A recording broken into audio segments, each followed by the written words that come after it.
Thanks for joining us this morning. We're going to take you on a tour of our yacht, Awaitea. To start with, we're going to give you a bit of her history and background. She was built in the early 90s, 1991, and was built to be a charter boat on Sydney Harbour. She was actually built in New South Wales at one of their boatyards, and from there she remained doing tours and charters out of Sydney Harbour for years. I'm not exactly sure how long. Apparently, yeah. So yeah, for the next 10 or 15 years she did tours from Sydney Harbour. For up to 12 people she could sleep at a time. So after that she was, there was a bit of a gap in her history, and then sometime later, about 2011, a family bought her and sailed around Australia. So a young family. The Robinsons. The Robinsons, of course. Sailed around Australia. After that, she was moved up to Bundaberg and lived aboard for a few years by the next owner. After that, she was still here for a few more years, and then we purchased her this year. Yes. So she is a steel monohull Ketch. Weighs about 33 tonne, maybe 34 tonne. Carries 800 litres of fuel and has a 7 litre diesel motor. She holds 400 litres of fresh water, and her name Awaitea is derived from Maori, which means water cloud or something similar to that. We're yet to exactly work it out, so if someone knows the exact meaning of Awaitea, let us know please.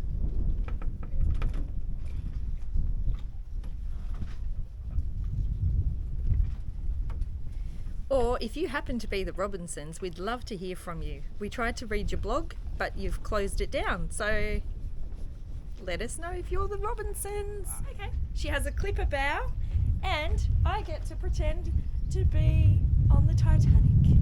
But hopefully we never sink like that.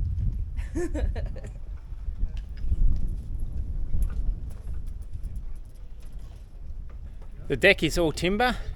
It's a teak or teak substitute, and it needs a bit of love. It will look good. It's got a lot of space on the deck.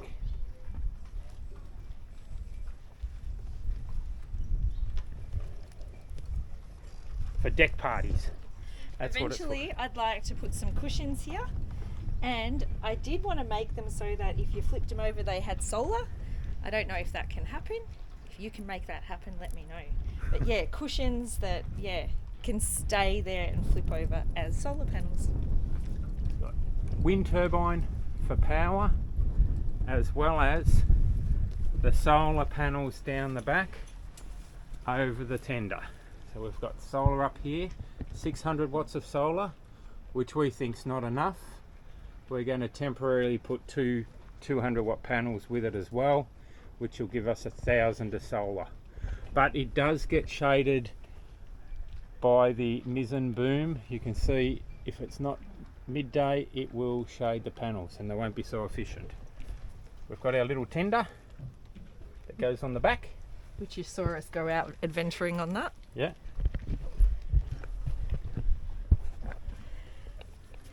You Barbie. We've upgraded our Barbie, or downgraded some might say. We've got a new little Weber, and it's been going good. We have removed the kitchen cooktop for the gas compliance. So we don't actually have somewhere to cook inside apart from electric.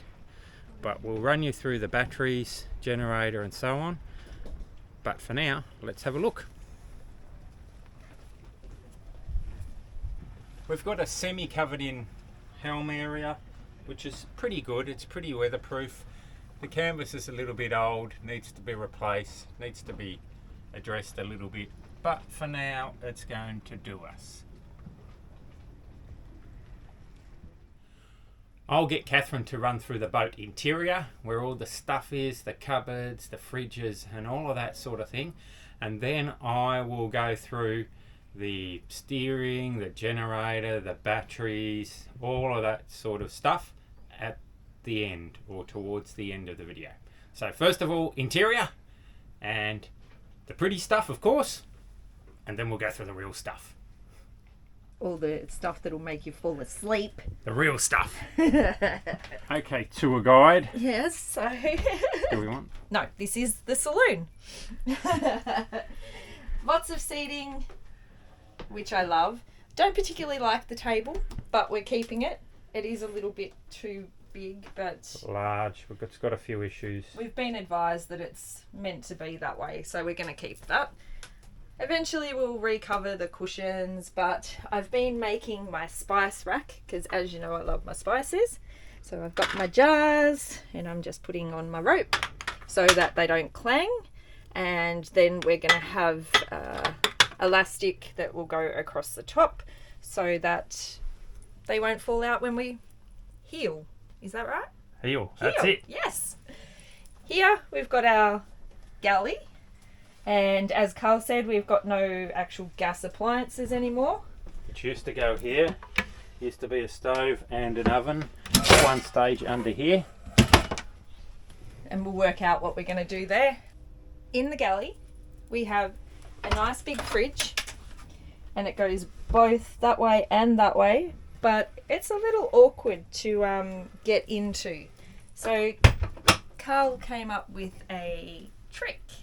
A new idea for us, and he's put in another fridge. So we've got a drawer fridge so that we can put all of our veggies and easy to get to stuff. Yeah, so it's a 40 litre Evercool drawer fridge. So we're going to see how that goes. So that's been all put in underneath the lounge. So there'll be a bit of a video showing the install of that. Yep. We then have the nav station, and the nav station kind of does link with the galley because under the nav station is a big giant freezer. Which is great. So you've got a big freezer in there and a reasonable size nav station. We believe anyway. We believe, yes. Take everything we say with a grain of salt. Remember, we're not sailors. Obviously, we've got the baskets for fruit and all that for when we're on bigger voyages and stuff like that. The microwave is under here. Everything's got a place. So that's hidden away there. So we need to sort that door out a bit. It's got issues. Storage wise, it's got lots of storage, but it's all a little bit higgledy-piggledy. At the moment, we've decided plates and all that sort of thing will be in here. And the pantry is under here on both sides. So that's where our main storage is. Yeah. For things that we don't use too often. So that's all under there. Yeah. Which is fairly big. Goes right through to the edge of the hole. And linking with that, we have our pantry that we use more often. So that's just out here. Follow me. And that's in here. So it's more our everyday type. Everyday stuff. Yeah. It's all through these cupboards. So it's just easier access to get into to grab what we are after. So that works good for us so far. Yep. Everything is subject to change. Oh, yeah, we've been living with it for a while now. Yeah, well, I took over your pantry. I took over and put my pantry out in your tool area. Yeah, that's right. So Tools got moved. subject to change. Take you through to first class, the master bedroom. So on your way through, Karl will show you the dungeon later. Which is all in here. Got clothes hanging all here.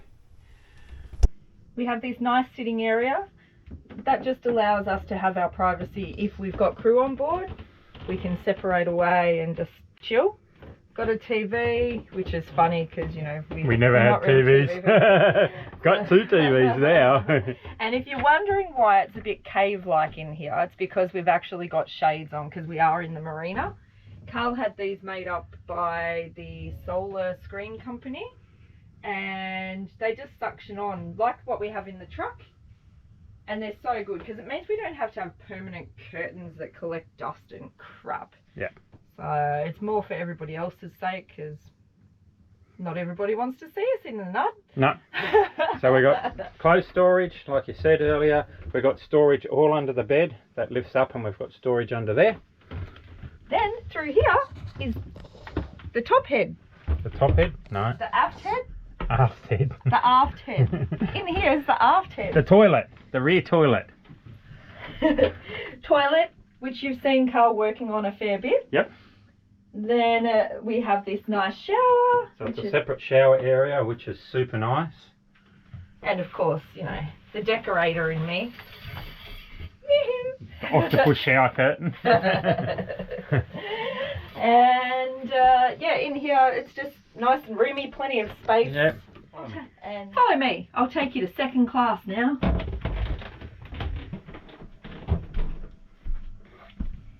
In here is our second class area. So this is the 2 bunks, which will be both functioning bunks for visitors. We've just got to move on some more stuff that we've got. Cupboards, hanging. And they're full of stuff at the moment. Full of rubbish, but they will mirrors. They will be empty for the visitors. Hi! All nice with mirrors and everything. So that's nice. Opening hatch. And then across the hall is the second head. Second head. The forward head. Forward head. So it's a shower as well. Combined shower and toilet. Wet area.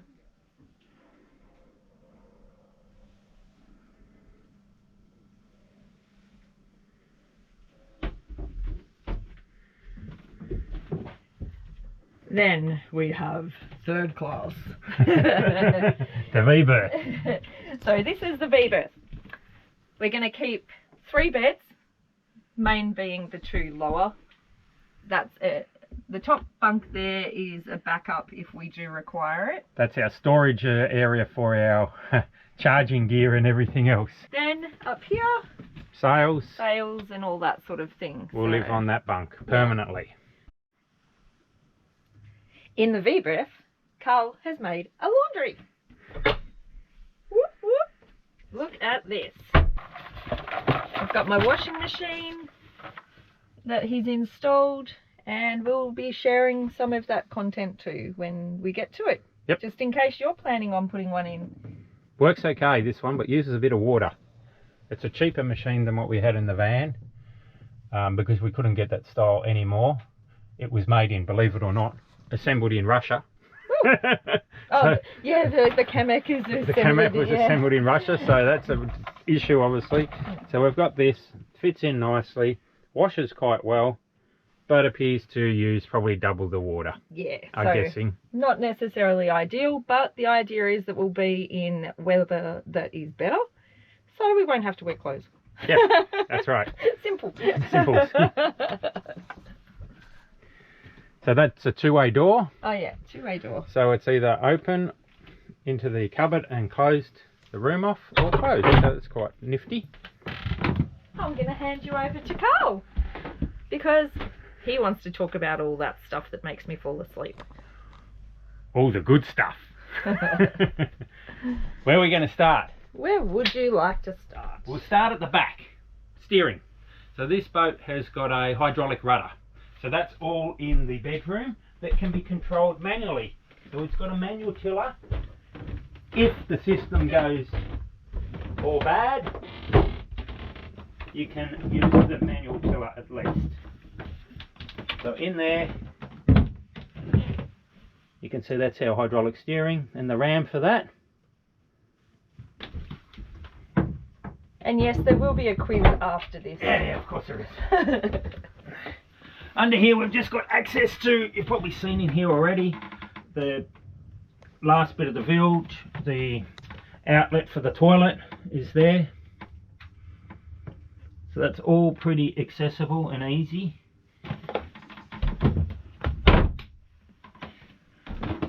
A little bit further forward under the helm area is the dungeon. This is where I've been sweating blood and tears out of here, I tell ya. Oh, Yeah, we'll do that first. So in there we've got access to the water tanks, which I mentioned before, which are under the floor there. Two 200-litre water tanks. I've put in a drinking water filter with UV steriliser, and also this is where our water maker is with its filters, which again will be an upcoming video. Yep. So that goes right down into the bottom of the bilge where the prop shaft is. I'm not sure what you call the tube, I've forgotten. Someone will let me know, that's for sure. But that's right down the bottom there. That's very hard to get to because it's about 1.8 metres deep down there. So super hard to get to. On this side of the dungeon room,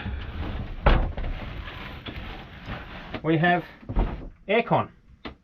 So we've got inbuilt air conditioning in this yacht, which is great because while we've been at the marina, we've been using it, of course, for the warmer days. It's nice.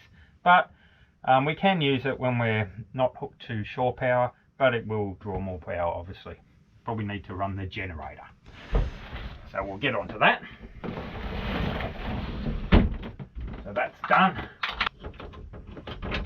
Underneath here we've got access to the floor if we have to, and water tanks.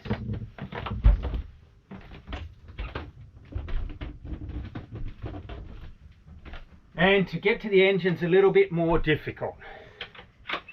You probably have seen him do it a couple of times already, but we'll take you down there. Take you down, mate. So it's like a 5-step thing. Yep. Depending on where you want to go. But we'll lift it all up. So you've got to get rid of all your cushions. After we finish here, we're heading off to a festival, hence our frocked upness. Yep.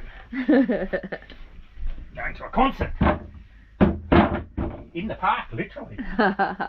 So we're going to the Lighthouse Festival in Burnett Heads and looking forward to it.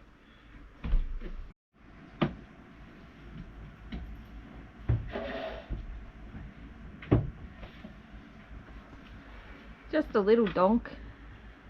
So that's our engine room. It is quite difficult to get into because you have to sort of crawl down in and around it in the bilge there.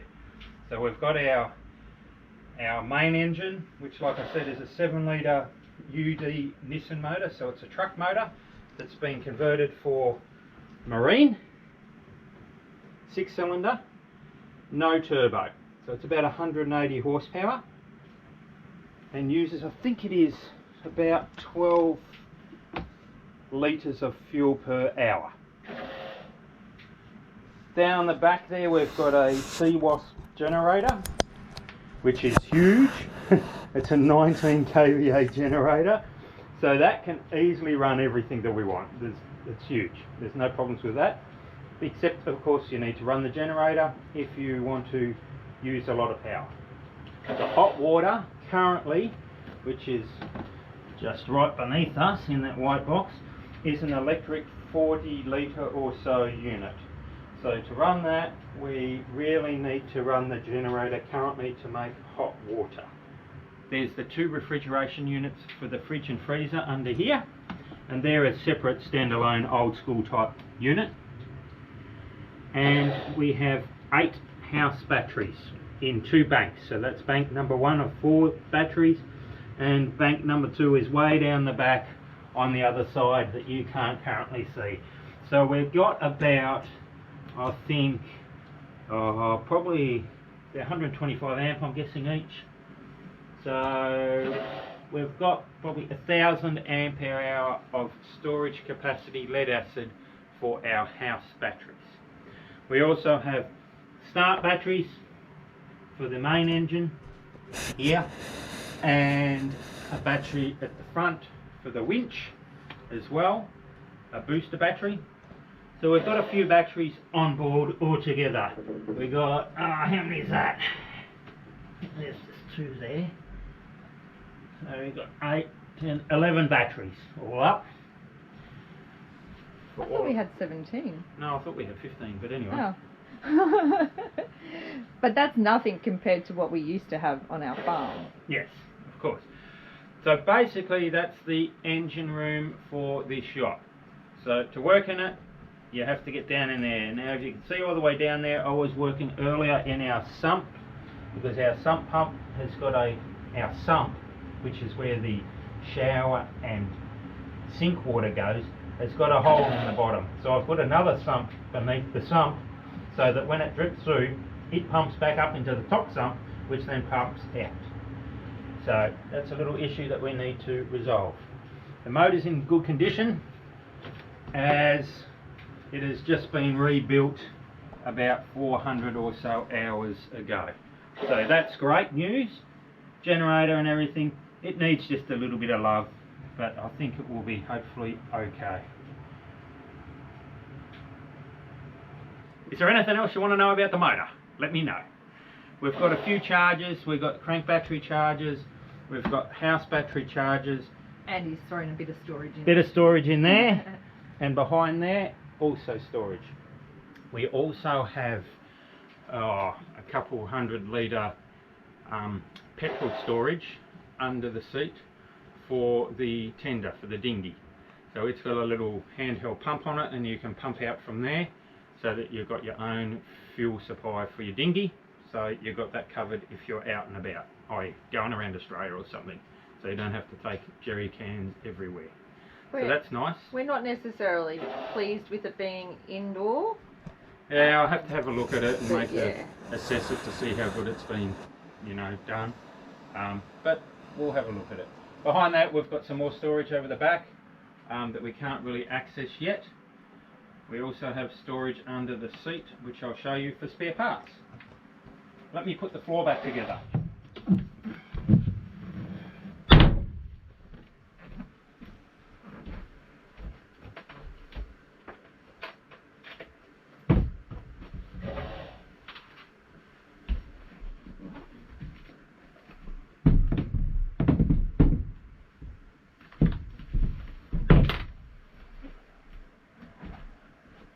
All these floor panels are quite heavy, but the good thing about that is when it's running, it is fairly soundproof when all of these are closed, so it's not too loud at all, which is good. Hear the difference. Right away.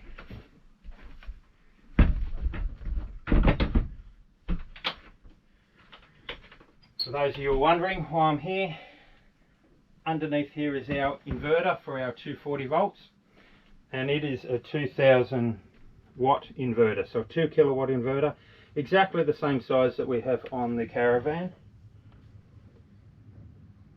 So we need to turn that on just like we do in the van to run any 240 when we're off grid.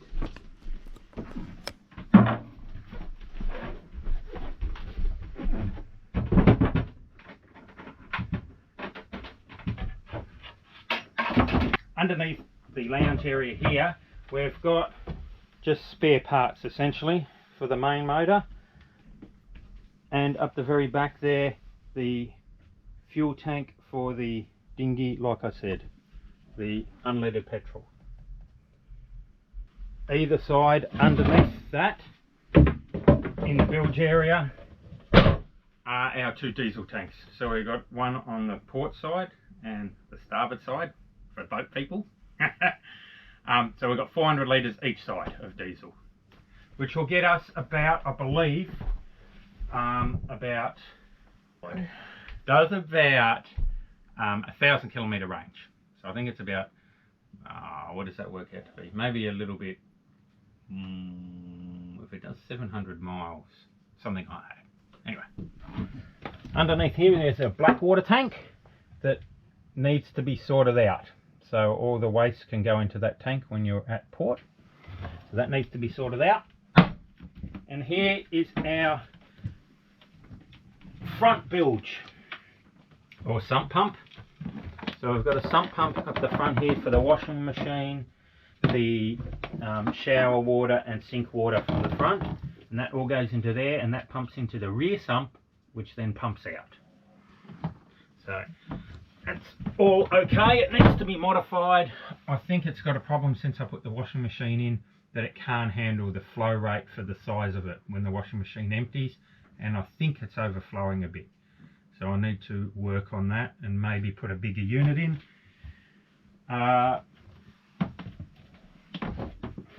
Way up the front, we've just got access underneath to the bow essentially.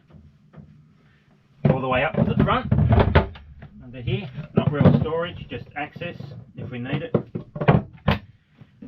Follow me and I'll show you the last thing, which is our anchor well area.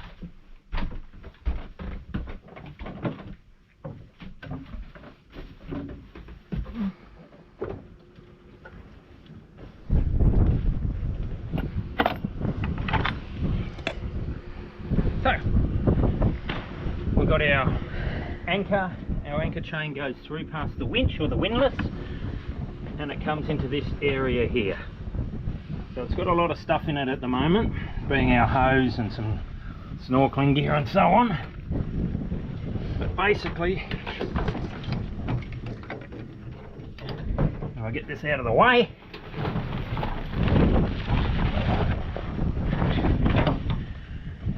you can see we've got our anchor chain, spare anchor, and it goes all the way down the bottom, which the bottom actually drains back into that sump that I showed you earlier, or it's got a drain for the anchor chain out as well. So this anchor I think we're going to get rid of because it's really hard to get it in and out. Hurts me, pinches my fingers and all that sort of thing. The windlass and the battery, you can see, have access from in here as well. They're way up under there. So I need to look at them as well, which is coming up fast for the next job. So, there you go. That's basically a tour of our yacht. For the ones interested, here's some diagrams of the ship basically. You've got your V-berth up the front here, forward head area and laundry, the saloon area with the engine underneath, ladder up, the rear dungeon area that I call it here, and the first class or master bedroom here. There's a plan view of the same thing. You can see the toilet and shower configuration in this is a little bit different to what we've got. So they must have either changed the plan or maybe possibly built some more. It is a John Pugh design. So he designed it originally. It says here length overall is 14.97 meters. The beam is 4.25. The draft is 1.56, but we know that that is not correct for sure. The ballast is 4.76 tons, and I believe it's concrete in the keel. The steel weight is approximately 10 tons, and the sail area is just over 100 square meters. And that's all we really have on this boat itself.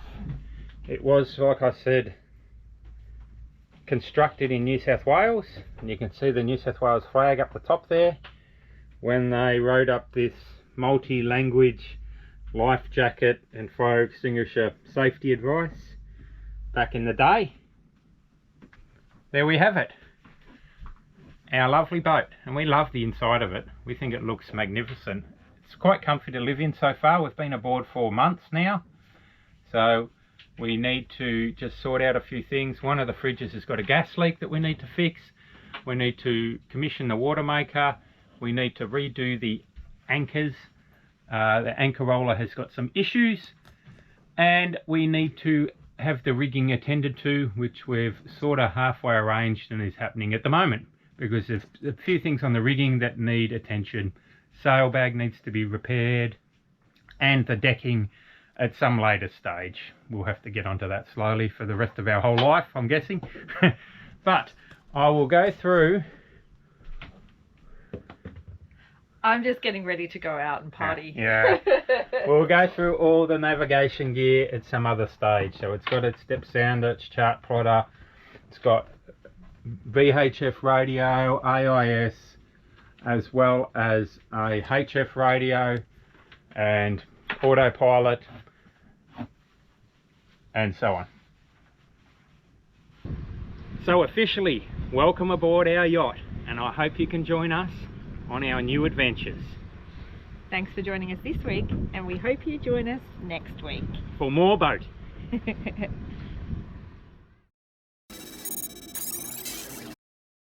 I will take you to the, what do you call it?